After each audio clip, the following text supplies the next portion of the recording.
Jadi para sahabat itu, kaum muslimin, yang terbayang bagi mereka itu adalah infak, yang terbayang bagi mereka adalah sebuah kebahagiaan, keselamatan di akhirat yang kekal dan abadi di sisi Allah tabaraka wa taala. Semua kita boleh klaim sekarang. Kamu cinta Nabi? Cinta Ustaz. Cinta Nabi? Cinta Ustaz. Termasuk saya. Cinta Nabi? Cinta. Kapan tahunya? Besok di akhirat. Maka apa kata Nabi sallallahu alaihi wasallam? Amalur rajuli biyadihi. Penghasilan yang terbaik adalah pekerjaan yang dilakukan oleh seseorang dengan tangannya sendiri. Wa kullu bai'in mabrur. Dan setiap jual beli yang mabrur. Ini aktivitas ini membantu saya di akhirat atau akan menyulitkan saya di akhirat? Kalau seandainya perbuatan itu ternyata akan menyulitkan kita di akhirat kelak, tinggalkan perbuatan itu.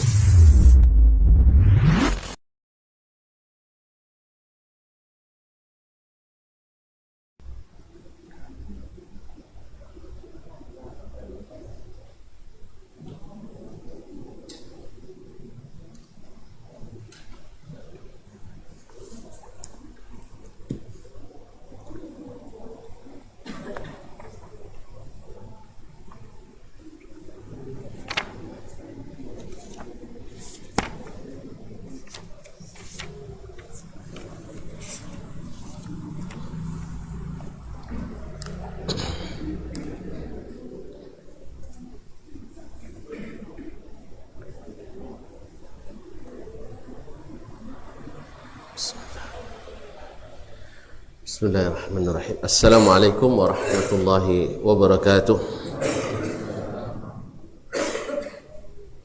Innal hamdalillah nahmaduhu wa nasta'inuhu wa nastahdi wa nastaghfiruhu wa natubu ilayh wa na'udzu billahi min shururi anfusina wa sayyiati a'malina may yahdihillahu fala mudilla lahu wa may yudlil fala hadiya lahu.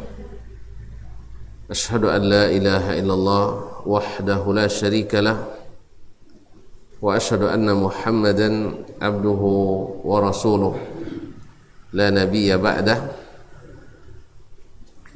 يا أيها الذين آمنوا اتقوا الله حق تقاته ولا تموتن إلا وأنتم مسلمون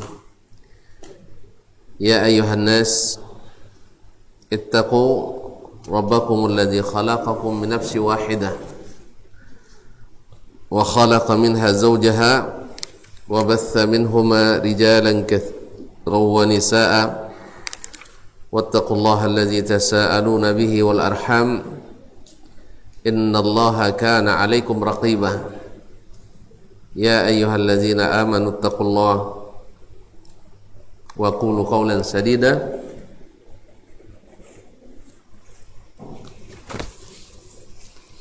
يصلح لكم أعمالكم ويغفر لكم ذنوبكم ومن يطع الله ورسوله فقد فاز فوزا عظيما أما بعد فإن أصدق الحديث كتاب الله وخير الحدي حدي محمد صلى الله عليه وسلم وشر الأمور محدثاتها وكل محدثة بدعة wa kullu bid'atin dhalalah.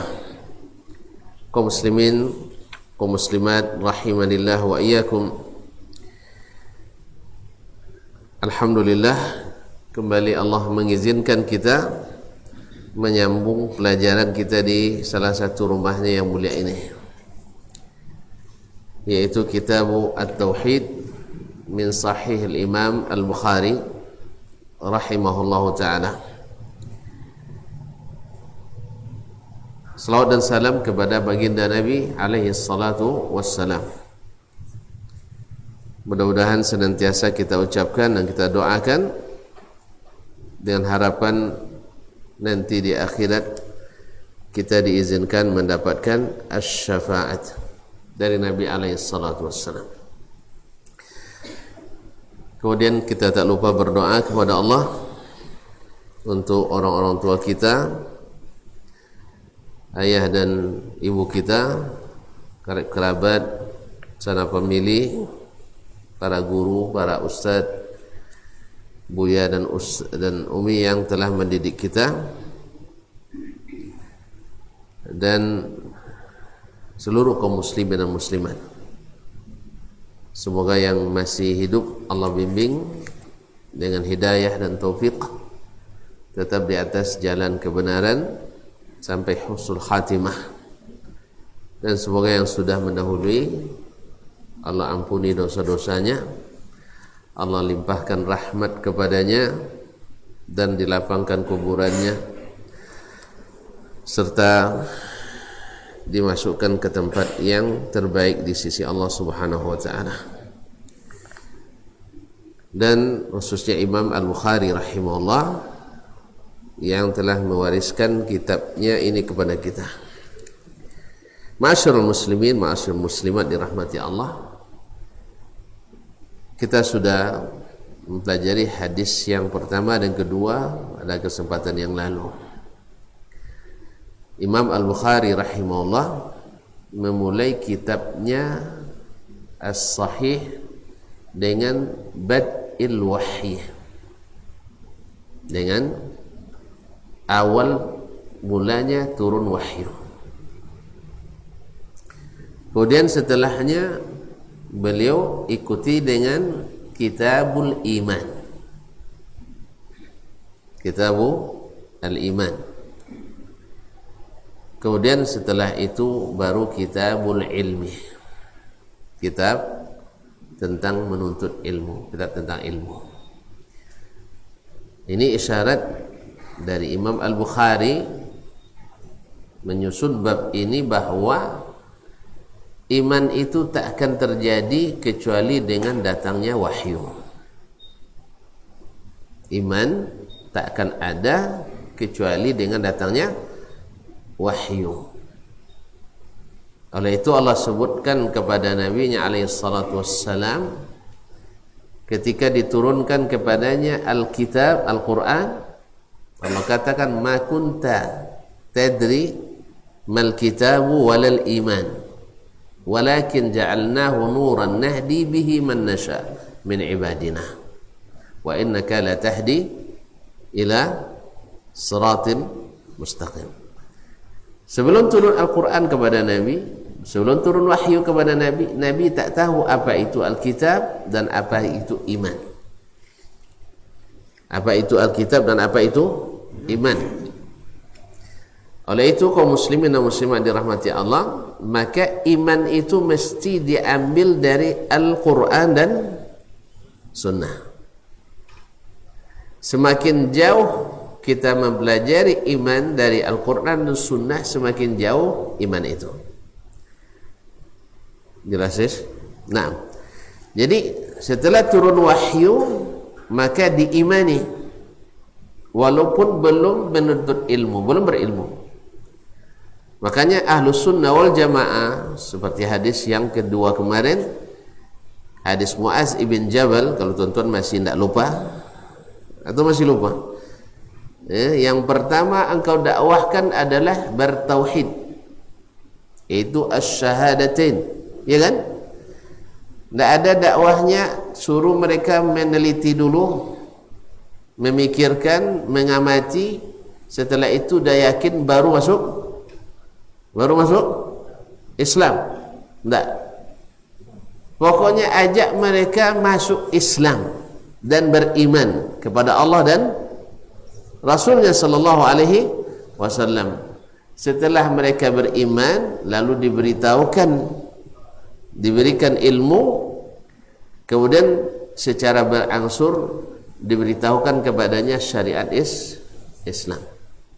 Jadi kita Bad'il Wahyi, mulai wahyu dulu, dari wahyu datang iman, dan iman inilah yang akan memotivasi, mendorong kita menuntut ilmu. Dan ilmu di sini bukan ilmu yang diragukan, karena Al-Quran zalikal kitabu la raiba fihi hudal lil muttaqin. Makanya kaum muslimin, orang-orang Islam dahulu dan Ahlus Sunnah wal Jamaah yang sesungguhnya, mereka ketika membaca ayat Al-Quran penuh dengan keimanan dan keyakinan. apapun ayat yang Allah sebutkan, baik berupa berita, mereka yakin kebenarannya. Sebaliknya yang tidak, mereka meragukan dulu sebelum diteliti, sebelum dibuktikan.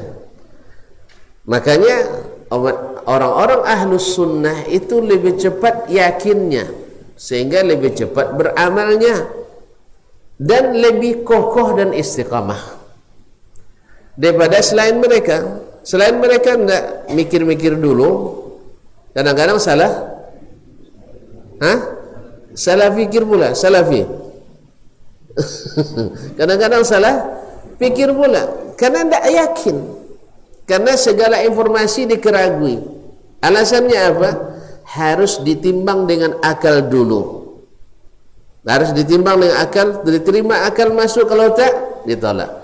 Nah, ini bukan manhaj Ahlus Sunnah. Ahlus Sunnah itu yaitu seperti Abu Bakar radhiyallahu taala anhu. Abu Bakar masih ingat kan? Haji pun tak? Pak Haji pun tak? Haji Abu Bakar, baik.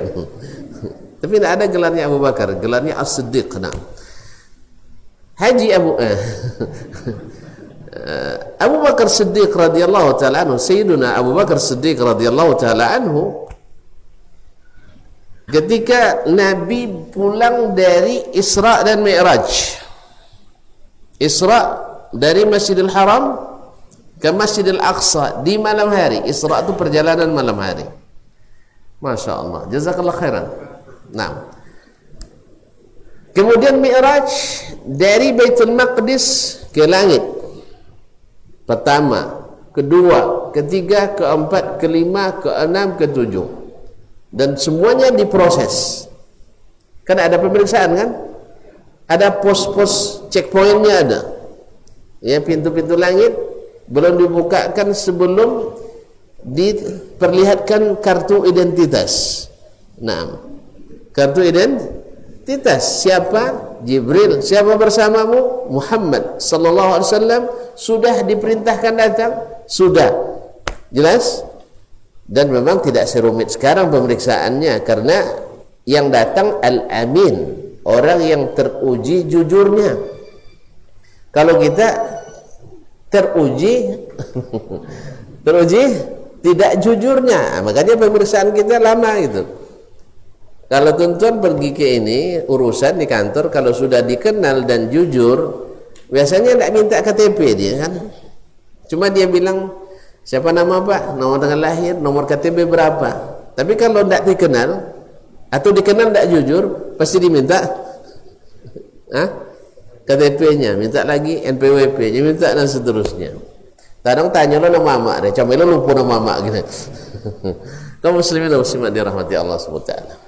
Jadi Abu Bakar ketika pulang Nabi, subuhnya Nabi di Masjidil Haram tercenung dan termenung.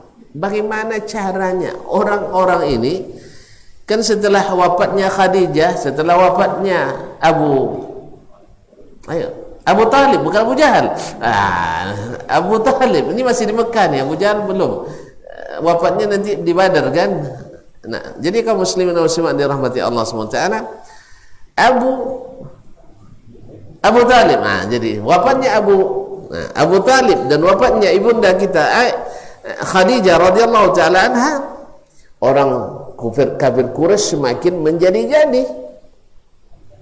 Ya, karena mereka sudah yang selama ini membentengi dakwah Nabi SAW, Abu Talib dan ibunda Khadijah, sekarang sudah tiada. Nah, sekarang datang lagi peristiwa yang tak mungkin yang tak mungkin dipercayai kecuali oleh orang-orang beriman. Orang yang tak beriman atau yang lemah imannya, kembali dia kepada kekufuran. Makanya datang pertama kali Abu Jahal yang lihat Nabi. Apa cerita mat? Pagi-pagi sudah termenung di dekat Masjidil Haram, dekat Ka'bah, dekat Hajar Aswad. Dan Nabi SAW mesti menyampaikan, karena Nabi itu adalah jujur, mesti menyampaikan. Dia sampaikan, malam tadi saya diisrakan ke Baitul Maqdis, terus dimi'rajkan. Abu Jahal merasa mendapat angin, karena ini alasan apapun tak mungkin diterima, karena tidak logis dan tidak terbukti secara empiris, kata orang kampung awak, ya. Karena biasanya perjalanan ke Baitul Maqdis memerlukan waktu 1 bulan, sekarang hanya 1 malam. Bagaimana nek percaya? Makanya Abu Jahal langsung pergi ke Abu Bakar. Ibaratnya kalau nak menutua, ditutua dan tua. Nah, kan? Ditutua dan tua. Kalau dan tua yang jatuh, maka antiang-antiang akan lebih capek hancur. Datang ke Abu Bakar, dibawanya Abu Bakar berlogika. Dikiranya Abu Bakar imannya berdasarkan logika. Abu Bakar itu cerdas, lebih cerdas dari Abu Jahal. Makanya dibawa berlogika, kalah logika Abu Jahal oleh Abu Bakar. Apa katanya? Le masuk akal nyong ker. Nah itu kan, iya le masuk akal. Awak kon kodok pergi ke Baitul Maqdis, iya. Nah, berapa waktu yang kita lalui? Tentu tidak akan payah bagi Abu Bakar itu ya sebulan. Nama itu kenyataannya. Nah, kalau ada orang yang mengaku semalam sampai, gimana caranya itu? Kata Abu Bakar, siapa yang mengatakan itu? Siapa yang mengatakan itu? Dia bilang tuh kawan Muhammad. Ah, kalau ini nyawi, kalau nak berdusta, kalau bukan kamu dusta, dia benar mengatakan itu, pasti benar. Dah, terkasih lah. Tuh terkasih? Hah? Apa maksud awak terkasih dah? Ah, terkajui. Nah, jadi kaum muslimin dan muslim, habislah patah lidah lah Abu Jahal. Ternyata mempaya berhadapan dengan orang-orangnya. Semua nanya dalil dulu. Lah sebut dalil, le sahih atau tidak? Lah sahih dalil, topik pengambilan dalil. Abu Bakar, kalau benar Muhammad sallallahu alaihi wasallam mengatakannya, pasti benar. Nah, inilah yang diajarkan Nabi alaihi salatu wasallam kepada umatnya. Makanya di awal-awal surat Al-Baqarah, setelah surat Al-Fatihah, Allah nyatakan kalau kalian nak berdapat hidayah dari Al-Quran, maka mesti beriman. Sebab kalau tidak, Al-Quran tak akan jadi petunjuk.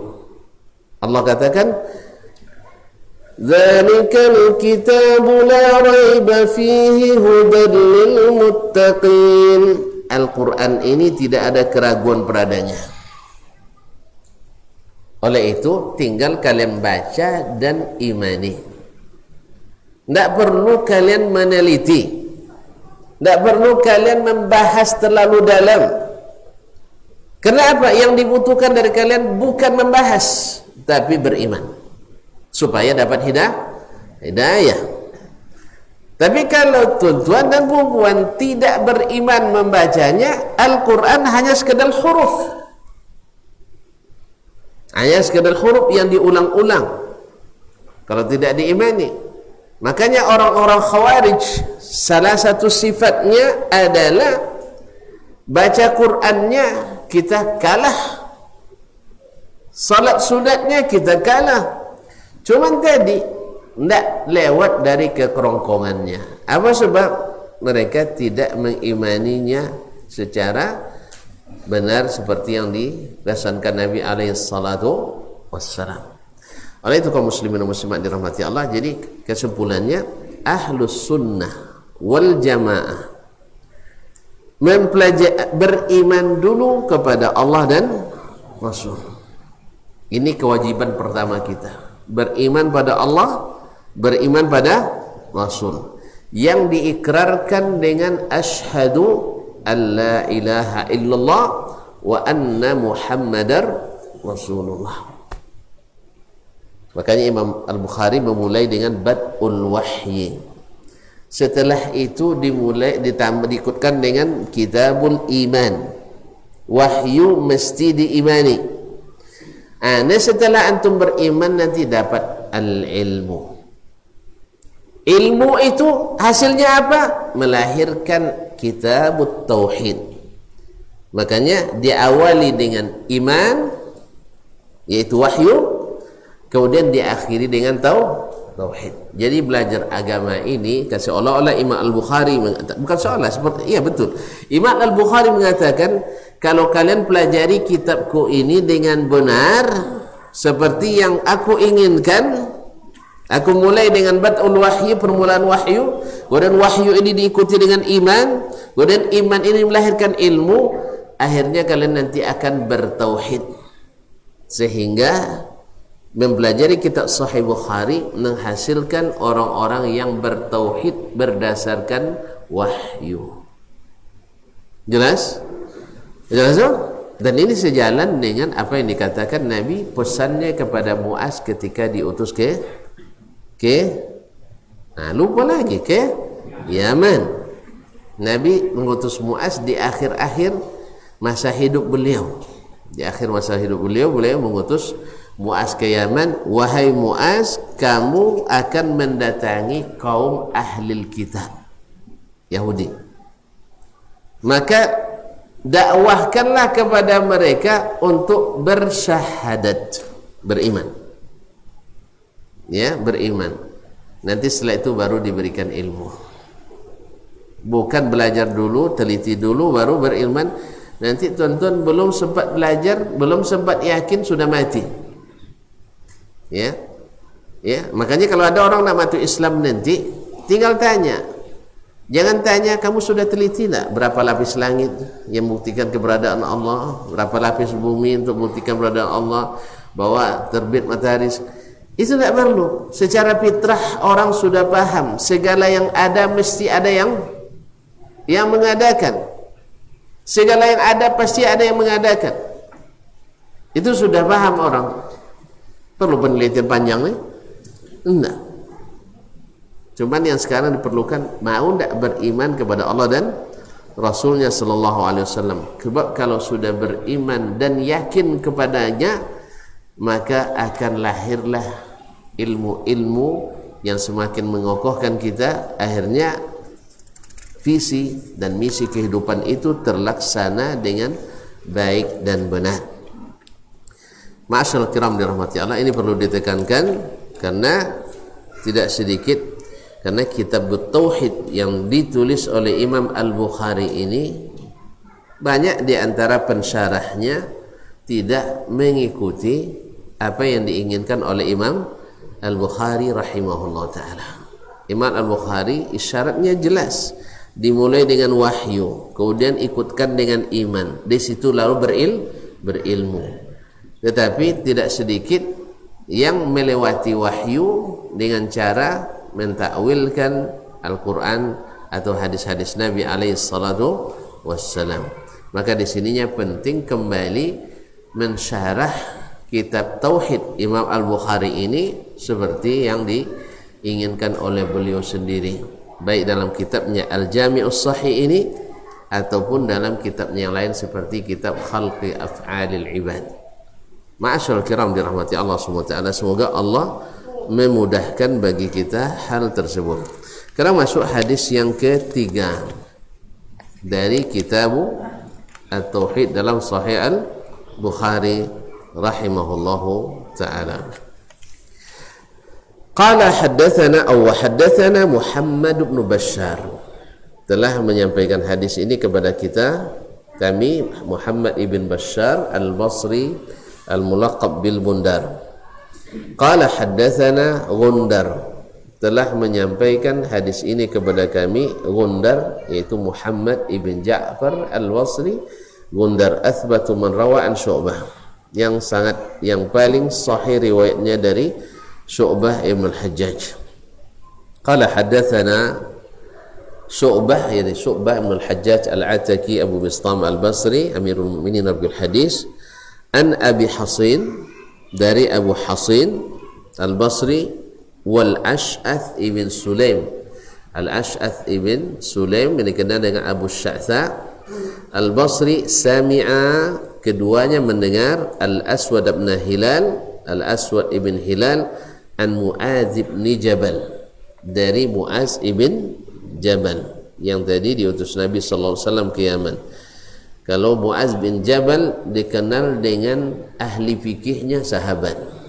Ya, para sahabat itu banyak, di antara mereka yang fuqaha, dan yang paling menonjol di antara mereka, di antara yang paling menonjol adalah Muaz bin Jabal radhiyallahu taala anhu. Atadri ma haqqullahi 'alal ibad? Apakah kamu tahu? Ini pertanyaan. Nabi sengaja melontar pertanyaan supaya menarik perhatian. Atadri ma haqqullahi 'alal ibad? Kamu tahu enggak apa hak Allah terhadap hambanya? Artinya hak Allah yang wajib diberikan oleh hambanya. Ya, Allah yang ciptakan kita, Allah yang beri rezeki kita, Allah yang hidupkan kita, Allah yang menggerakkan hati kita, Allah yang berikan kita rezeki dan sebagainya. Tentu dia punya hak terhadap kita, punya hak terhadap kita. Ya Muaz ibn Jabal, wahai Muaz, tahu nak kamu apa hak Allah terhadap hamba-hambanya? Qala Allah wa rasuluhu a'lam. Allah dan Rasulnya yang lebih tahu. Ini adab sahabat, selalu ya mengembalikan ilmu kepada Allah dan Rasul. Walaupun mereka tahu jawabannya kadang, tapi mereka lebih senang mendengar itu dari lisan Nabi alaihi salatu wassalam.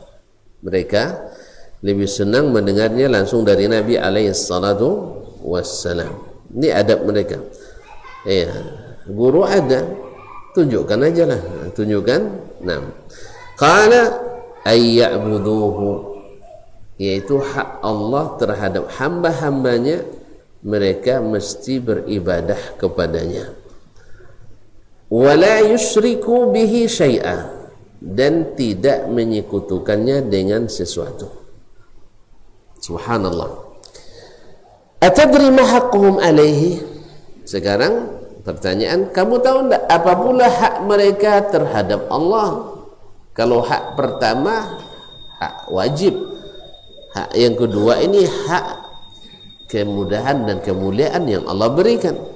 Allah tidak wajib untuk memberikan kepada kita, tapi artinya Allah sendiri yang menjamin memberikan itu. Kita tidak bisa mewajibkan Allah. La yus'alu amma yaf'al wa hum yus'alun. Allah tidak ada ditanya kenapa dia berbuat, yang ditanya adalah kita. Jadi Allah bukan mandataris dia. Ya, Allah bukan Allah berkuasa mutlak. Allah tidak dipertanyakan kenapa pula begini, kenapa pula begini. Itu bukan hak kita. Nah, atadri ma haqquhum alaih? Kamu tahu enggak apa hak mereka setelah itu terhadap Allah? Qala Allah wa rasuluhu a'lam. Allah dan Rasulnya yang lebih mengetahui.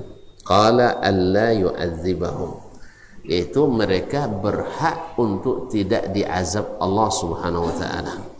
Ma'asyiral kiram dirahmati Allah, hadis ini sesuai juga dengan bab tauhid, dengan bab at-tauhid. Sebab dalam kisahnya Muaz radhiyallahu taala anhu boncengan bersama Nabi sallallahu alaihi wasallam di atas keledai. Waktu itu Muaz masih sangat muda atau masih anak-anak remaja. Nah, ditanya oleh Nabi sallallahu alaihi wasallam, "Ya Muaz." "Labbaika ya Rasulullah." Diulang lagi, "Ya Muaz." Nabi diam dulu sebentar. Nah, agak lama diamnya sambil berjalan, lalu tanya lagi, "Ya Muaz." "Labbaika ya Rasulullah wa sa'daik." Sampai 3 kali, baru Nabi katakan, "Atadri ma haqqullahi 'alal ibad?" Kamu tahu enggak apa hak Allah yang wajib dilaksanakan oleh hamba-hamba kepadanya? Maka Muaz mengatakan, Allah wa rasuluhu alam. Allah dan Rasulnya lebih tahu. Lalu Nabi beritahukan kepadanya, ayya'buduhu, mereka mesti beribadah kepadanya. Cukup? Tidak. Wala yusyriku bihi syai'a, ibadah tanpa syirik. Kalau ibadah saja dengan syirik ramai. Orang musyrikin Makkah lebih ahli. Musyrikin Makkah lebih ahli. Mereka beribadah pada Allah, tetapi dalam keadaan syirik. Nah, ini yang nak diberantas oleh Nabi SAW. Makanya bicara tentang syirik ini, ya, bicara tentang syirik banyak yang tidak menyenanginya. Karena apa? Karena yang nongkrong di tepi jalan syirik itu banyak penontonnya, minimal penontonnya, pemainnya ada juga. Nah, jadi yang di jalan itu banyak, sehingga kalau agak telaju terlensau, ya, tertabrak.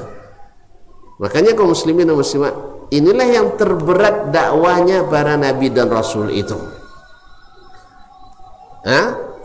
Dakwah para nabi dan rasul yang terberat adalah merubah syirik kepada tauhid. Kalau untuk sekedar membaikkan akhlak, dia dilarang untuk dusta, dilarang dan sebagainya, dilarang menipu dan sebagainya. Ini mudah, semua orang secara fitrah yang sehat, orang tak suka pada yang pendusta, sekalipun dia pendusta. Wa ambaduto enggak dan nyanyinya. Acu pendusta. Tekaji acu pendusta je. Tak suka didustai. Penipu suka tak ditipu? Penipu suka tak ditipu? Pencuri mau tak ada harta yang dicuri? Tak mau. Makanya ketika ada seorang pemuda minta izin berzina ke Nabi SAW, ya kan, Nabi tanyakan ke dia, mau tak ibumu dizinai? Jawabannya tidak. Padahal dia suka berzina, tapi jangan coba-coba zinahi ibunya. Mau tak dilakukan pada bibimu sendiri? Tak mau. Pada anakmu? Tidak mau. Saudari perempuan pun tak mau. Berarti manusia juga tak mau. Tak mau ibunya dizinai, tak mau anaknya dizinai, bibinya tak mau. Kalau gitu, maka Nabi usap dadanya dan Nabi doakan, Allahumma tahir qalbahu hassin farjah. Ya Allah, bersihkan hatinya dan bersihkan farjnya. Kaum muslimin dan muslimat dirahmati Allah.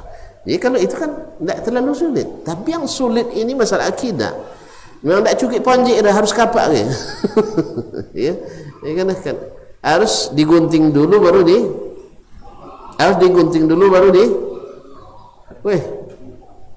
buat kain, digunting dulu atau dijahit langsung? Guncang dulu. Kalau tak rapi jahitan dah. Gitu dah. Kan diguncang dulu, bang.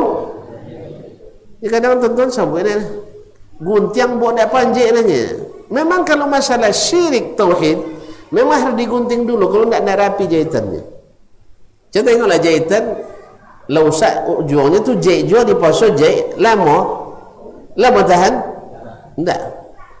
Makanya penjahit selalu diguntingnya dulu, setelah itu baru dijahit. Awak potong dengan guntingnya lalai, antu tak kena mau jadi nah.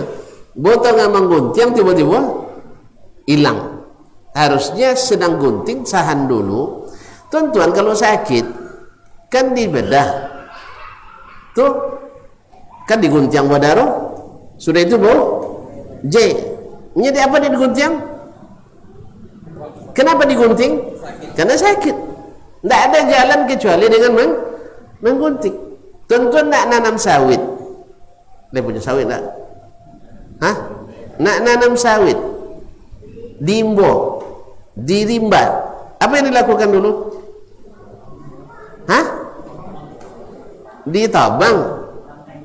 Tabang kayu, sudah itu dibuang ndak wawo dah, tidak wawo dah, bawa geledor sih, ndak kapaknya geledor bawa sensor, jelas.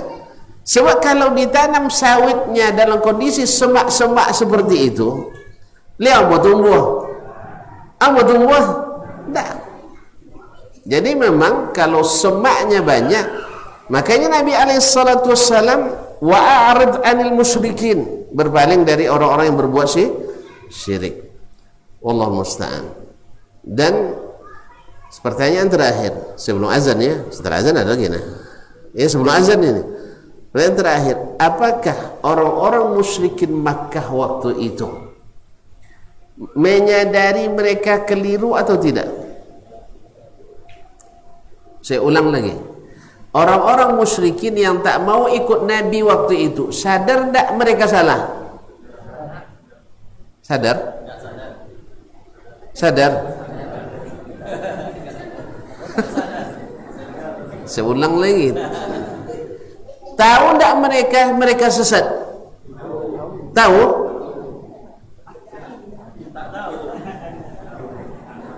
Nak nyebut tanya dalil kalau nyebut tentu apanya mereka? Kami itu sosok mak ditunya. Wong sosok tak ada yang tahu dia sesat tujuan. Kalau tahu dia tersesat, tak akan sesat dia. Balik ke belakang. Ya gitu. Jadi orang sesat tak pernah merasa dia sesat. Jadi jangan antum tunggu nanti akan ada yang ngaku kami sosok Ustaz. Tak ada yang ngaku. Jelas? Jelas tak? Apa nyoliru? Masa awak sosok? Hah? Bahwa orang tersesat itu tak sadar dia tersesat. Bahwa orang-orang musyrikin Makkah hari itu tak sadar mereka yang salah. Justru yang disalahkan adalah Nabi Muhammad sallallahu alaihi wasallam, termasuk kita. Kalau sempat kita tersesat, tahu tak kita sesat? Tahu tak kita tersesat? Kalau tentu tak dengan sesat kita, maka diperlukan saudara yang mengingatkan. Acu sasek. Dia wangi ni lah. Kalau wangi tambah sasek. Wang dah habis yang turun berdoa wanginya. Nyawa turun tu kada lelo. Wang turun tu kada lelo. Jadi kaum muslimin dan muslimat, kita makanya orang yang mencari kebenaran tak pernah takut disalahkan. Tak pernah takut disalahkan. Silakan salahkan, tapi dengan dalil. Tapi orang yang tidak mencari kebenaran selalu khawatir disalahkan. Makanya Nabi SAW tak pernah takut disalahkan orang Quraisy. Kalian punya bukti, hatu burhanakum in kuntum shadiqin. Bawa bukti kalau kalian benar. Kalau kalian bisa buktikan saya yang salah, saya ikut kalian. Dimintalah datangkan ayat-ayat Al-Quran semisalnya. Tidak bisa mereka buat. Tapi tetap juga tidak mau. Jadi itu kaum muslimin. Saya ulang kembali. Orang musyrikin sadar tak mereka sedang membuat pelanggaran? Tidak. Kalau mereka tahu bahwa Allah tak suka yang seperti itu, mereka takkan buat. Mereka melakukan itu justru untuk mendekat kepada Allah menurut perasaannya.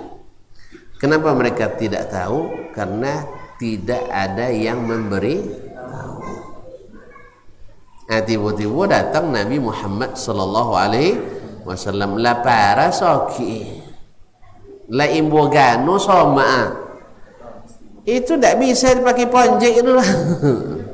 Tidak bisa pakai gunting kain. Terpaksa dibuat eskapator. Itu yang dilakukan Nabi alaihi salatu wassalam. Tapi kalau yang sikit-sikit, yang pelanggaran maksiat biasa, itu cukup dengan burus saja, diburuskan, sudah itu dirapikan atau digunting seketek, sudah itu dijahit. Ya. Tapi kalau yang parah-parah tadi, kadang-kadang terpaksa memang di antara organ tubuh kita kan terpaksa dibuang kadang kan. Ginjal kadang tidak bisa lagi diperbaiki, terpaksa dibedah. Sudah itu dibuang. Kalau ada yang cangkok diganti yang lain. Kalau tidak tinggi cek ginjalnya. Yang satu karena tidak berfungsi baik. Jadi memang kaum muslimin dan muslimat kalau sakit memang dibedah. Harus dibedah. Kadang kaki orang yang penyakit gula berkoda kan, sudah itu tidak ada obatnya kecuali amputasi. Ya, itu obatnya. Makanya jangan sampai jatuh ke dalam sakit yang kronis dan stadium lanjut itu. Ya. Apa tengok jam saya? Hah? Habis waktu azan aja, tidak ada yang lain azan. Nah, ini kalau muazzin itu kan dia yang punya apa nih? Punya kuasa kalau waktu masuk.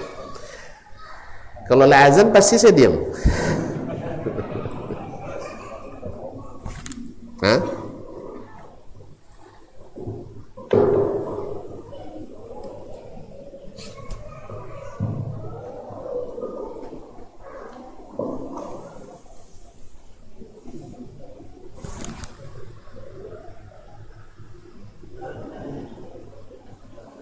Allahu Akbar, Allahu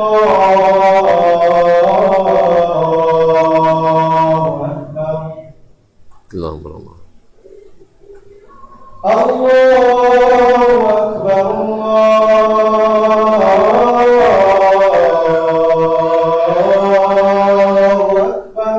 Allahu Akbar. Allah.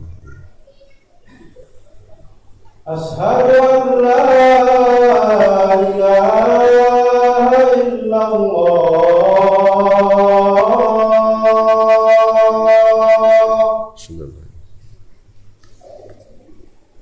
Asyhadu an la ilaha illallah. Sunnah. Asyhadu anna Muhammadar Rasulullah.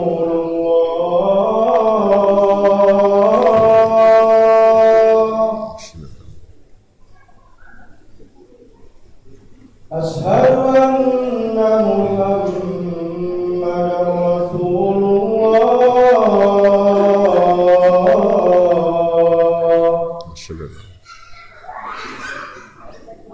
Hayya 'alas salat.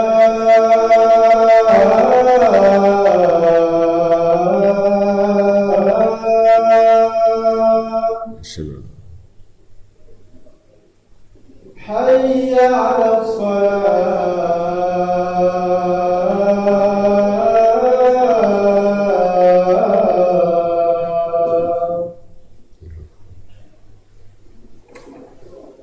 Hayya 'alal falah.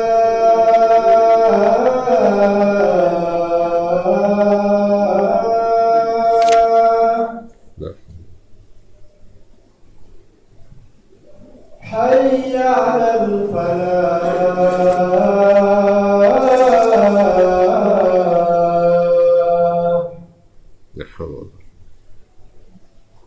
Allahu Akbar,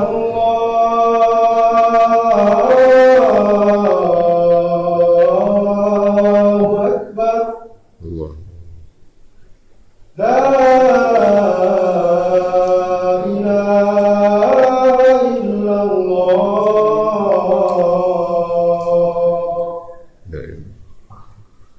Allahu Rabbana wassalatu.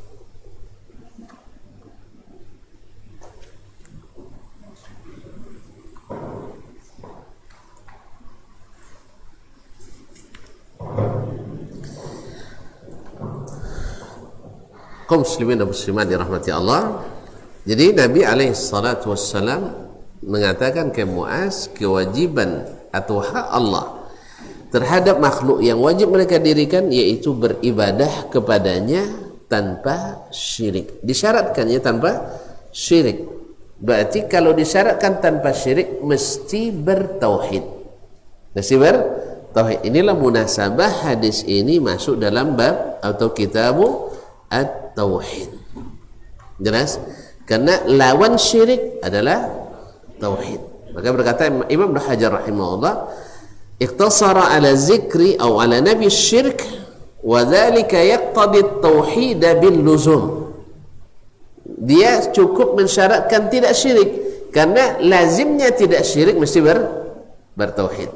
Maka tauhid dalam ibadah itu sesuatu yang tidak bisa ditinggalkan.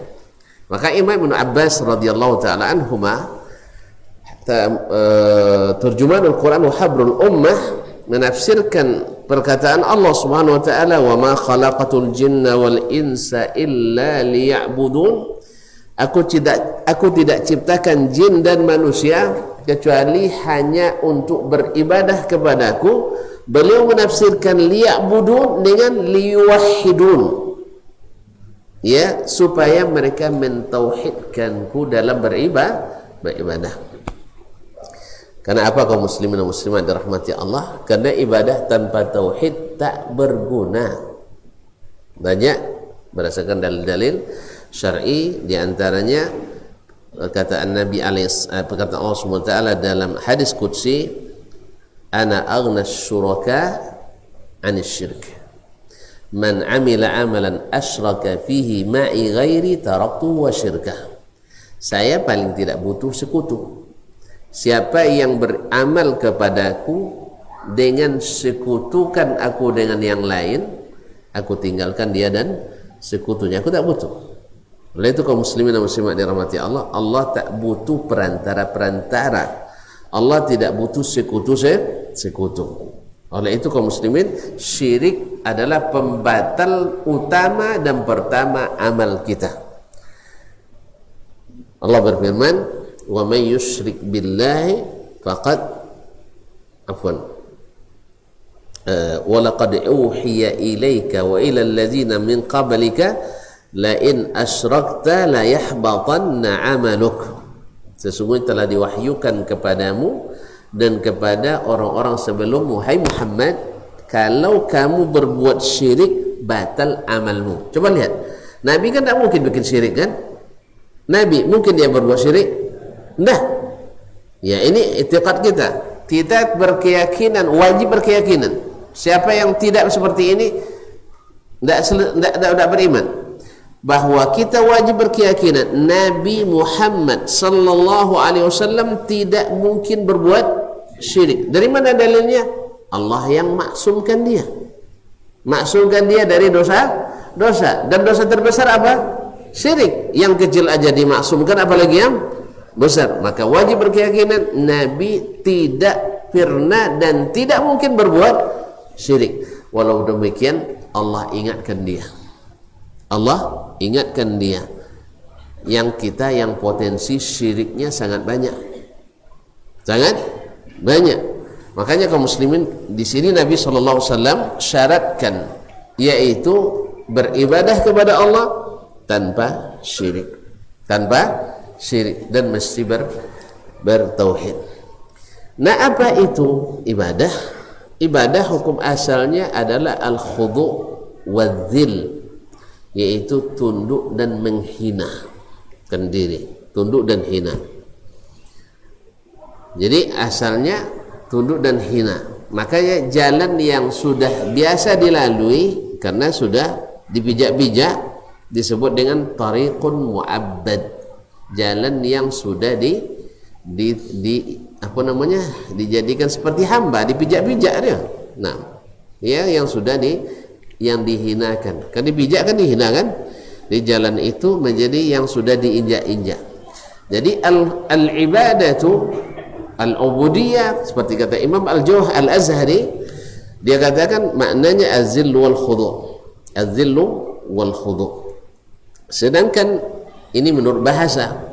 Sedangkan menurut istilah syar'i, seperti yang disebutkan oleh Syekhul Islam Ibnu Taimiyah rahimahullah taala, kalimatun atau lafzun jami', suatu kata yang general, yang meliputi ma yuhibbuhullahu wa yardah, segala yang dicintai Allah dan diridainya, minal aqwali wal af'al, baik perkataan maupun perbuatan, al-zahirah, yang nampak dikerjakan oleh anggota tubuh, wal batinah, yang dilakukan dan diyakini dalam hati kita, baik yang nampak maupun yang tidak nampak.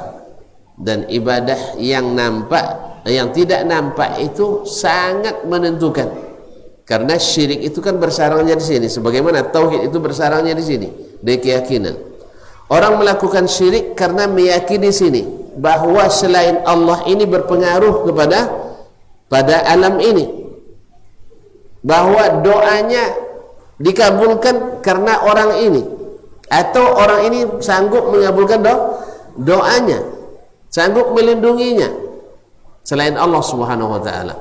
Oleh itu kaum muslimin dan muslimat, segala perbuatan, segala perkataan yang dicintai Allah dan diridainya, baik yang nampak maupun yang tidak nampak, masuk dalam definisi atau ta'rif ibadah dalam Islam. Sebagian menyebutkannya adalah cinta yang diiringi dengan ketundukan, karena orang yang cinta mesti tunduk kepada yang dicintai. Makanya kalau istri yang paling mencintai suami, dia tunduk pada suaminya. Tapi kalau suami yang lebih mencintai, dia mesti taat pada istrinya. Tengoklah nanti sampai di rumah ya. Siapa yang paling mengalah, hanya yang paling cinta. Tidak masalah, tidak masalah. Selama tidak menghalangi kita melakukan kewajiban, baik yang bersifat kepada Allah maupun kepada orang tua dan lingkungan. Tak masalah ngalah ke bini lah. Dan kini apa nyokau je lah, nak bayar mak 5 juta minggu kau tak jopo 10 nak jopo. Mana pilih 10 dah. Dan dia cinta dengan kau dan taat dan dia. Tak masalah. Nah, kan masalah dah. Awak nak bayar 5, suam bayar 10 dah. Taat kayaknya boleh ya? Alhamdulillah. Tapi kan tanawutan tak itu. Ayat dan benbangnya. 5 donya. Tinggal mereka tinggal 2 juta matilah sudah potong. Allah musta'an. Kaum muslimin dan muslimat dirahmati Allah SWT. Jadi cinta yang diiringi dengan ketundukan. Wallahu musta'an. Nah, yang kedua, setelah ini kalau nak ngaji, lama ya selalu tahu ini kan. Tapi tuan-tuan lah mulai nak mandang pan. Ayo, indah kan sudah malam kuanya. Ya sono ngaji ke lawik ke lawak ngaji kan. Baik kaum muslimin dan muslim. Ya cukup dah ada paham tu ya. Kena paham tu? Allah hak utamanya bagi kita adalah bisa kita beribadah kepadanya dengan catatan tanpa syirik. Tanpa syirik. Oleh sebab itu, satu, kalau itu kan baru awal nih. Berarti kita nak kena pelajari bagaimana ibadah yang dicintai Allah itu seperti apa. Gitu ya? Oh, bisa kita kira-kira dan rasa-rasa. Antum keliru. Nabi dulu tidak bisa ngira-ngira dan rasa-rasa. Coba mana yang cerdas, Nabi apa kita? Nabi harus menunggu instruksi dari Allah Tabaraka wa ta'ala. Menunggu dulu, kalau nak beribadah tanya ke Allah dulu, sebab dia tidak tahu apa yang diinginkan Allah kecuali atas berita dari Allah SWT. Jelas? Makanya dilaranglah kita mengada-ngada ibadah dalam agama ini kecuali dengan yang diajarkan atau dicontohkan atau yang disarankan oleh baginda Rasulullah sallallahu alaihi wasallam, karena beliau sendiri mengikuti apa yang diperintahkan Allah dan tidak berbuat menurut hawanya sendiri, bukan kira-kira dan rasa-rasa, tetapi berdasarkan wahyu yang diwahyukan kepadanya. Ini rumus yang harus kita pegang erat-erat agar kita selamat, mudah-mudahan sampai dapat syafaat. Tetapi kalau dengan kira-kira, antum nanti datang Nabi jadi saksi. Karena hari itu wa wudi'al kitab wa ji'a bin nabiyyin wasyuhada wa qudiya bainahum bil haqqi wa hum la yuzlamun. Hari itu dibukakan Alkitab, catatan. Lalu didatangkan para nabi dan para saksi. Para nabi dan para saksi. Nabi jadi apa nanti? Ya saksi. Wa kadzalika ja'alnakum ummatan wasatan litakunu syuhada'a 'alan nas wa yakuna ar-rasulu 'alaikum syahida. Nabi akan menjadi saksi kita. Saksi itu terbagi dua, tuan-tuan. Ada saksi yang meringankan kita, menyelamatkan. Ada saksi yang memberatkan kita, membinasakan. Kalau nanti Nabi menyaksikan bagi kita untuk mengatakan benar ini, maka menyenangkan kita. Tapi kalau kata Nabi SAW, ya Allah saya tak pernah suruh mereka berbuat ini, terus gimana? Saya dapat dari Syekh Fulan Al-Fulani. Panggil Syekh Fulan Al-Fulani, benar kamu yang melakukan ini? Iya. Dari mana? Oso-osonya. Harus oso-oso. Diterima oso-oso hari itu. Oleh itu kaum muslimin dan muslimat, wajah-wajah hari itu tertunduk, banyak beramal tapi tetap masuk neraka. Apa sebab? Tanpa ilmu. Makanya Imam Al-Bukhari mulai wahyu, kemudian iman, kemudian ilmu. Setelah diajak berilmu, baru ditunjukkan ni kitabut tahara, kitabus salat, jelas kitabuz zakah, terus kitabus siyam, kitabul hajj, kemudian al-buyu' dan seterusnya. Sebab kalau tanpa iman, ini sulit diterima ini. Tanpa iman sulit diterima beberapa syariat itu. Oleh itu kaum muslimin dan muslimat dirahmati Allah, maka tertib kitab ini itu orang bercerdas yang buat, orang berilmu, bukan sembarangan tertibnya. Karena dia manhaj al-sunnah, beriman baru berilmu. Beriman baru berilmu. Iman dari mana? Dari wahyu. Karena wahyu itu dari Allah. Allah pasti benar. Rasulullah pasti benar. Yang selain itu bisa benar, bisa salah. Oleh sebab itu mesti dikembalikan fatwa siapapun kepada Allah dan Rasul. Ini kadang-kadang oleh penuntut ilmu hari ini juga tidak putus. Ketika kita katakan perkataan ulama bukan dalil, tapi mesti dicarikan dalil. Banyak yang tidak paham ini. Penuntut ilmu aja banyak yang tidak paham. Allah musta'an.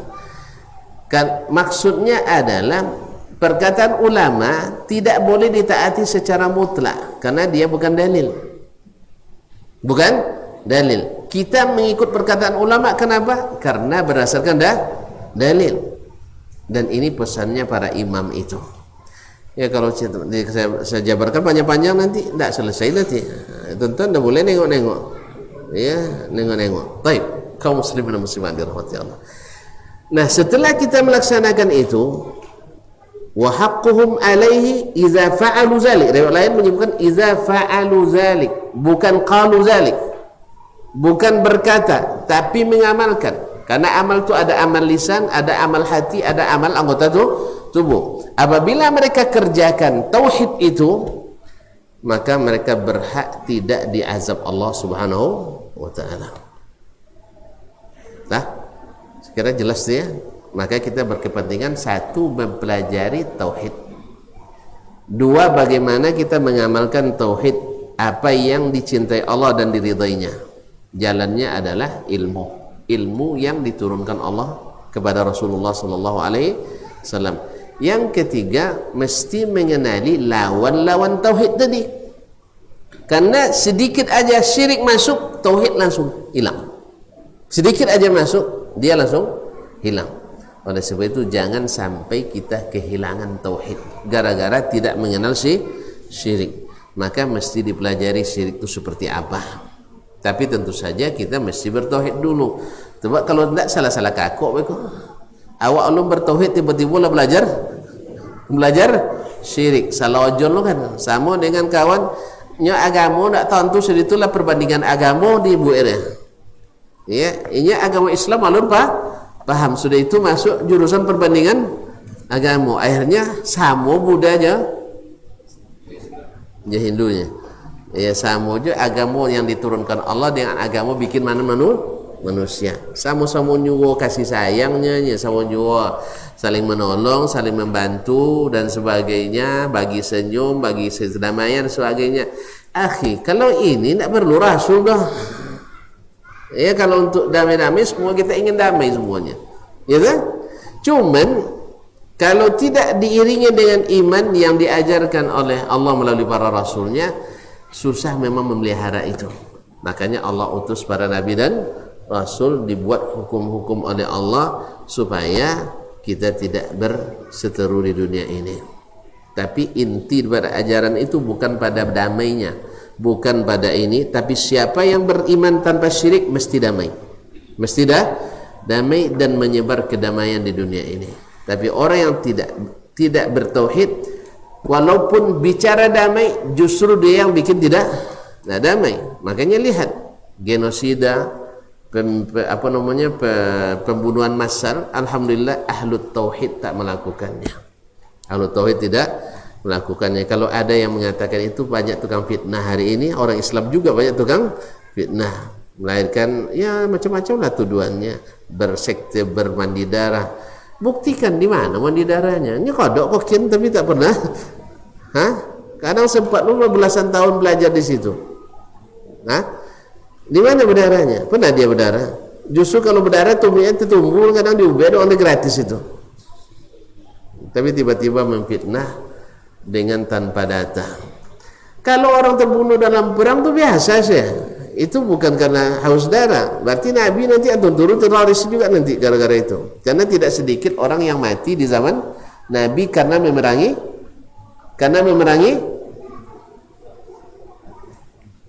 dan apa jawab dan mati karena mereka memerangi Nabi. Kalau perang boleh dibunuh. Makanya jen cecai perang. Jelas tu? Kaum muslimin dan muslimat, bahkan di antara umat Islam saja di awal-awal lagi sudah pernah juga terjadi peperangan. Bukan karena haus darah, mereka karena yang di atas kebenaran mempertahankan itu. Ada lagi yang di atas kebatilan merasa di atas kebenaran, sehingga dia memerangi kebenaran yang sesungguhnya.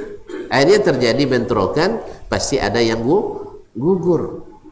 Ini bukan karena Islam haus darah. Demi Allah, ini fitnah yang disebar oleh lisan-lisan yang penuh dosa. Semoga Allah memberikan hidayah dan semoga Allah SWT menjaga tauhid di atas permukaan buminya. Wallahu ta'ala alam. Karena waktu yang sedikit, maka tidak ada pertanyaan. Kan belum selesai, nanti dah selesai kita tauhid, catat aja dulu. Jadi nanti setelah selesai ternyata belum terjawab pertanyaan tuan-tuan, nanti baru kita tanyakan. Buka lagi kita tauhid yang lain Khuzaimah lah kan. tiga jilid ni apa je. Jadi kaum muslimin dan muslimat dirahmati, insyaallah nanti akan terjawab. Ya, tu nak tanya jo. Kau tengok condong dak jenlenya lama sat dulu ni. Ini sekali dijawab setengah jam cik soalnya. Jangan tanya. Kalau nak tanya lah sudah salat juga. Wallahu taala alam wa sallallahu ala nabiyyina Muhammad wa sallam wa subhanakallahumma bihamdik asyhadu an la ilaha illa anta astaghfiruka wa atubu ilaik. Wassalamu alaikum warahmatullahi wabarakatuh.